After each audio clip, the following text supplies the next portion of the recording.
Building positive relationships. This unit was about paving our path to live courageously by seeking to connect with others when we disagree, argue, and fight. Over the last lessons, we have built different skills in the art of dialogue to cultivate connections. These skills included how we can interact with each other with presence and with intentions of curiosity and care, and how we can break down the language of judgment into observations, feelings, and needs to both listen and express ourselves without blame.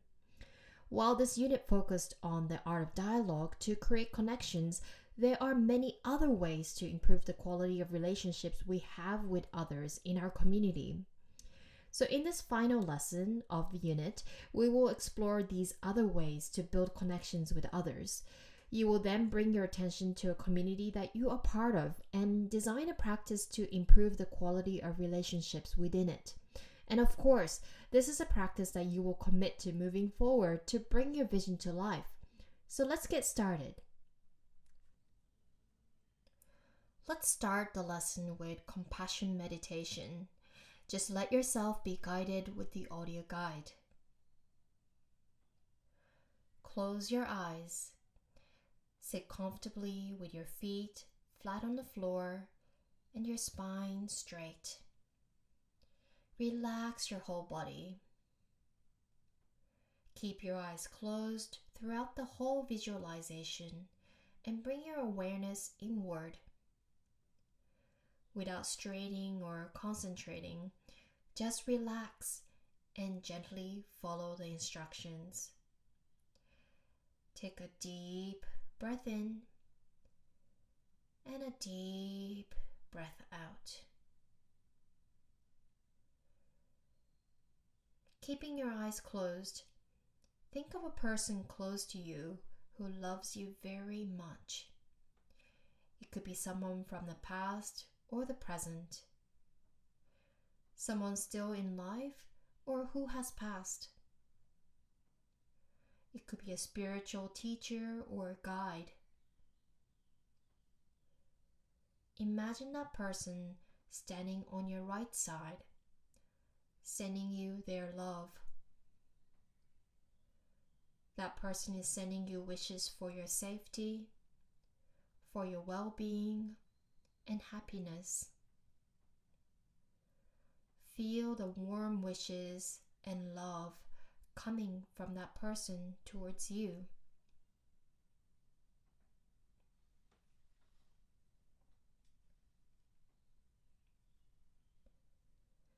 Now bring to mind the same person or another person who cherishes you deeply. Imagine that person standing on your left side, sending you wishes for your wellness, for your health, and happiness. Feel the kindness and warmth coming to you from that person.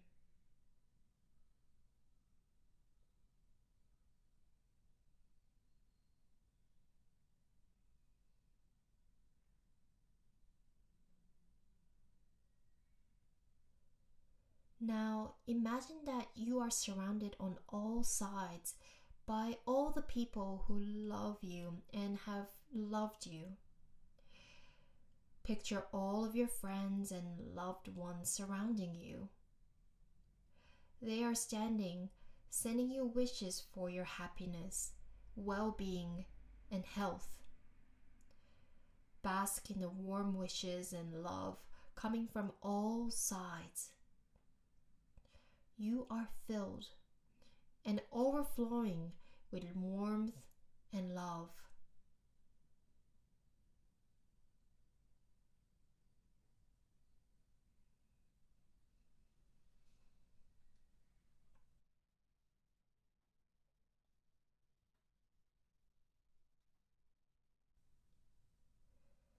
Now bring your awareness back to the person standing on your right side.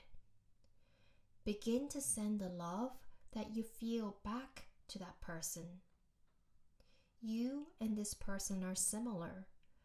Just like you, this person wishes to be happy.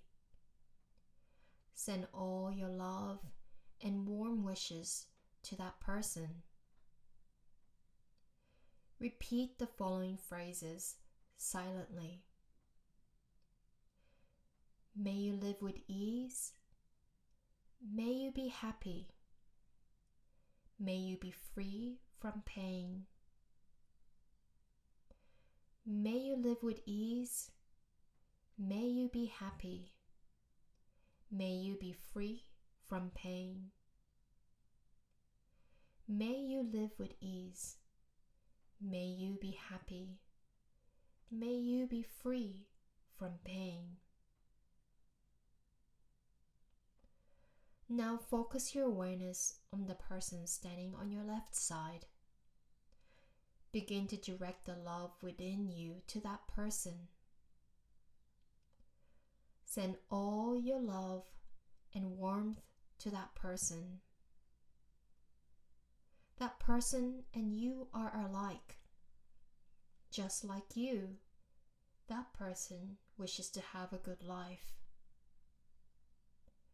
Repeat the following phrases silently.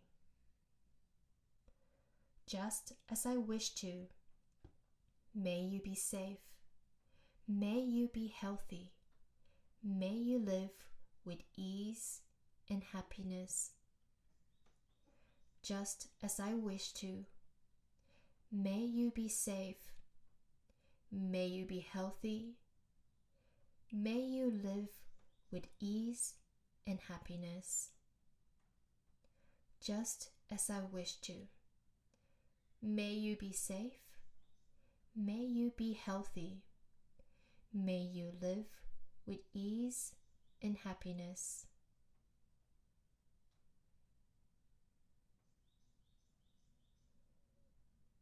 Now, think of an acquaintance, someone you don't know very well, and toward whom you do not have any particular feeling.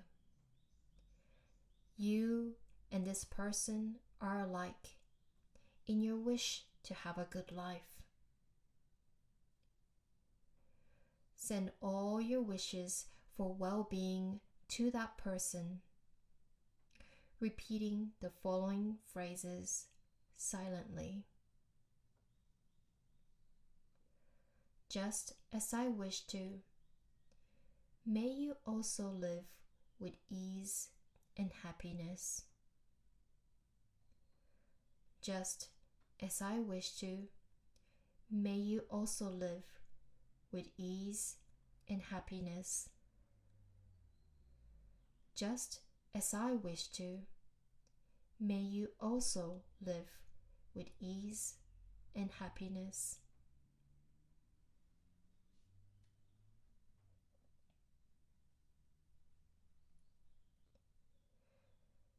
Now bring to mind another acquaintance who you don't get along with.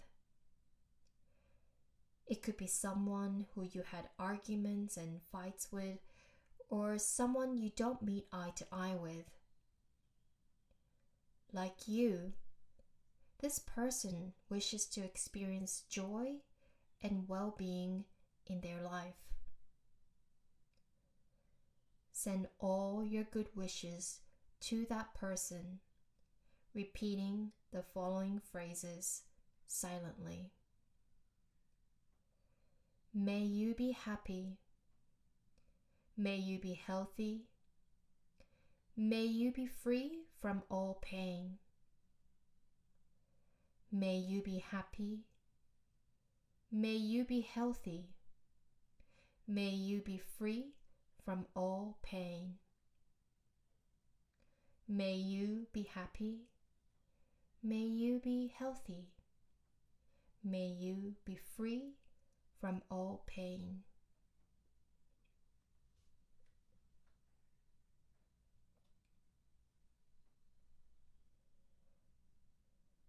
Now, expand your awareness and picture the whole globe in front of you as a little bowl.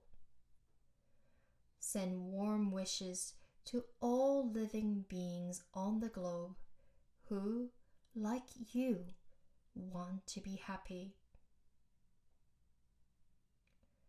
just as I wish to.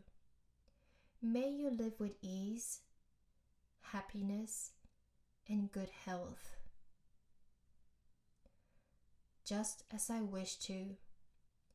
May you live with ease, happiness, and good health. Just as I wish to. May you live with ease, happiness, and good health.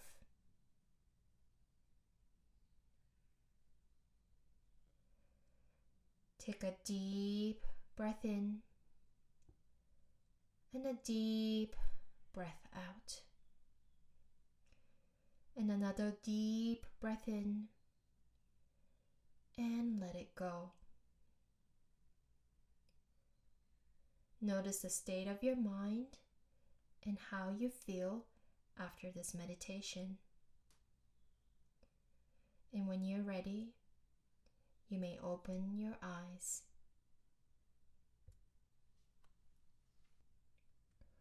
So, what was the experience like for you? In the meditation, you brought your attention to those who you feel connected to and feel love for, to those who you may not know well or have neutral feelings for, and to those who you find difficult to connect with or who you might dislike. Some moments you may have felt open and warm feelings of love, and other moments uncomfortable and uneasy. Whatever feelings you may have experienced, this is a practice to recognize that while you may have different relationships with different people in your life, they are all human who are deserving of love. This is why with anyone in your life, it's worth at least trying to cultivate connections with them. So to begin designing the practice to improve the quality of relationships in your community, let's first bring your attention to the various relationships you currently have with others. For this, I invite you to get a piece of blank paper and 3 pens of different colors. Put a circle with me in the middle and start mapping out the different relationships you have in different areas of your life, such as school, family, and other organizations you might belong to, like your church. And within school, you might map out sub-communities like people in your club or activity, class, or housemates, and so on and so forth.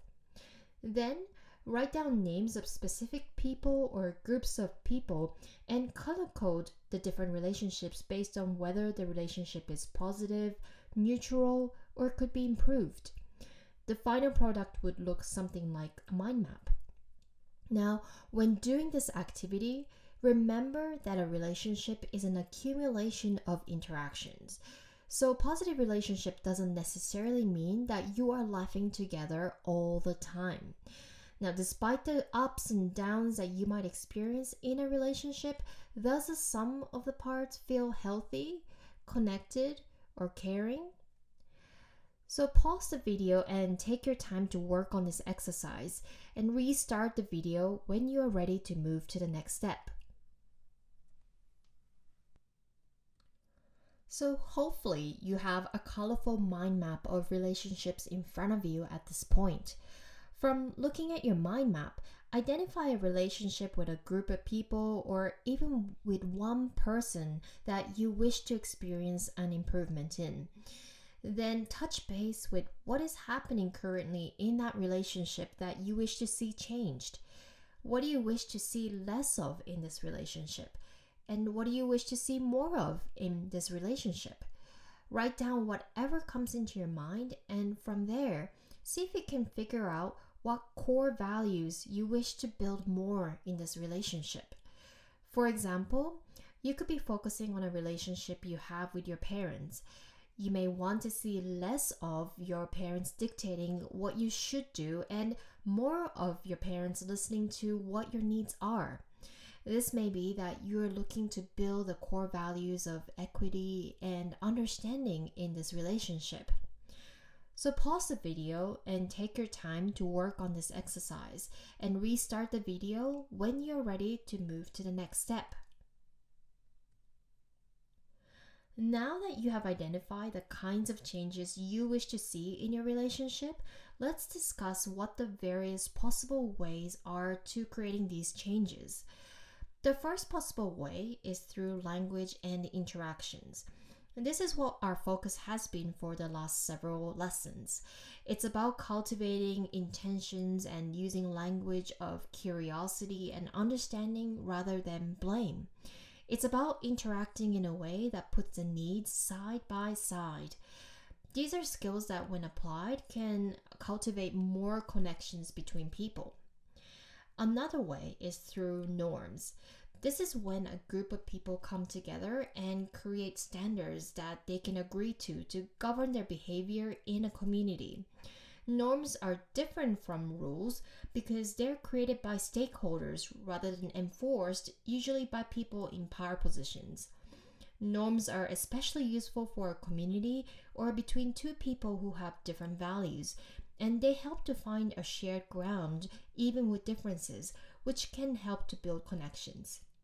So, for example, if you want to instill a value of inclusion in a school community, you might create a norm with others to use English as a common language at the cafeteria to ensure that everyone is included in the conversation. So, what norms can you create to better your community relationships?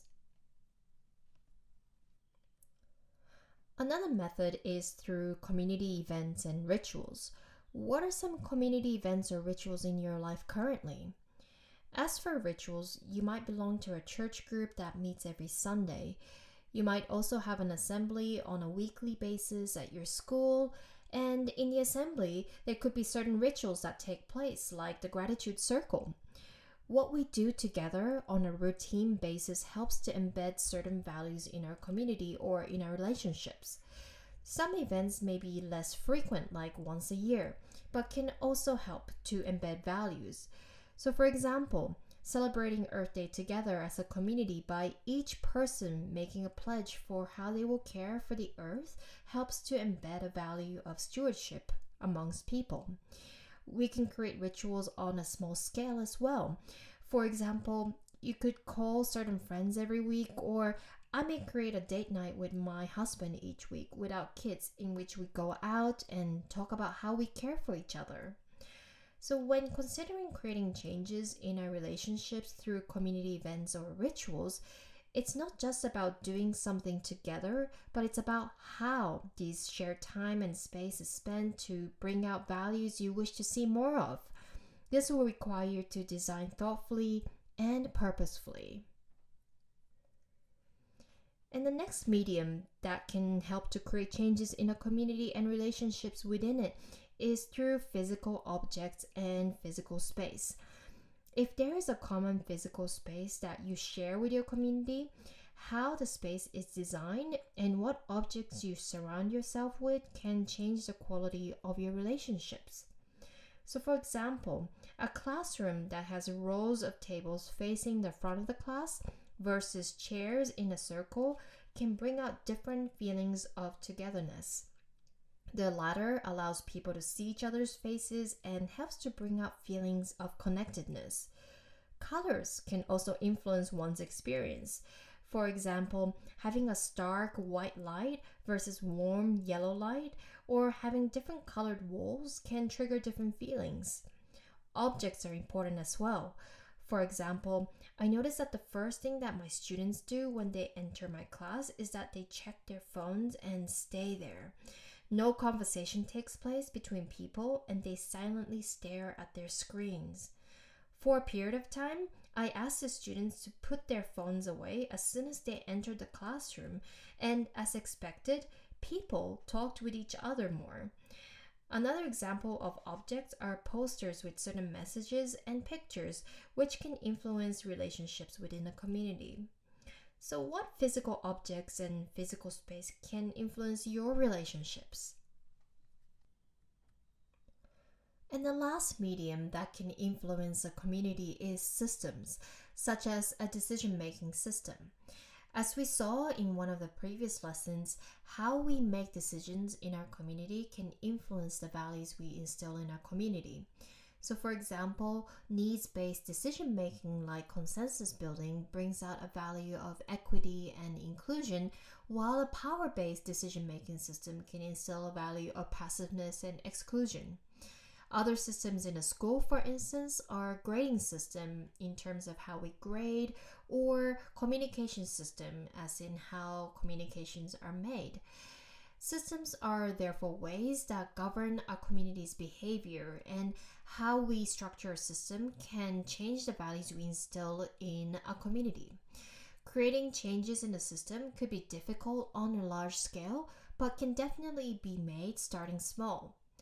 So at this point, I invite you to think about which medium or mediums can instill the values you wish to create in your relationships. Then generate as many ideas as possible of how you may do so within these mediums. Then, from your list of ideas, select the ideas that might bring about the most impact and that you will commit to moving forward. Then, check out the activities page on the website and download a proposal template. This is where you can record your commitments along with outcomes from other sections of this project. So at this point, you can pause the video and engage in this activity. Hopefully, you have a proposal ready for cultivating better relationships within your community. Your task now is to commit to the actions you have proposed.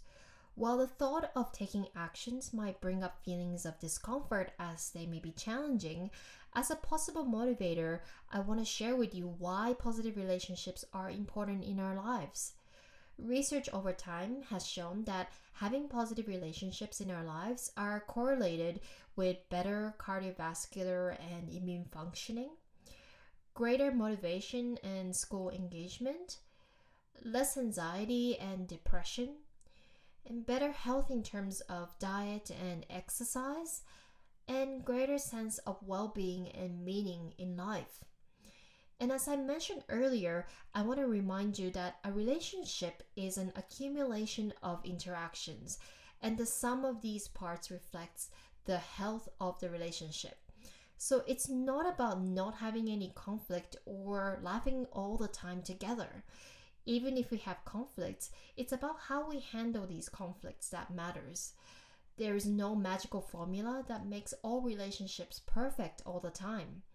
Rather, it's a constant designing process based on what we encounter at different moments in our relationships. So in summary, this lesson was about bringing your attention to your relationships within your community and exploring different ways to build better connections with others. In your life, you might find that certain relationships are easier than others to build.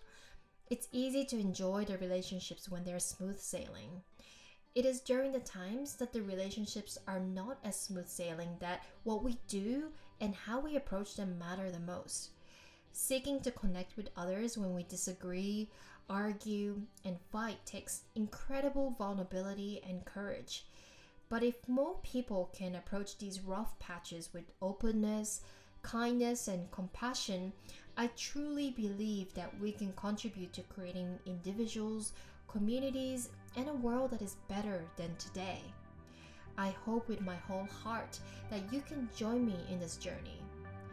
Best wishes to you all.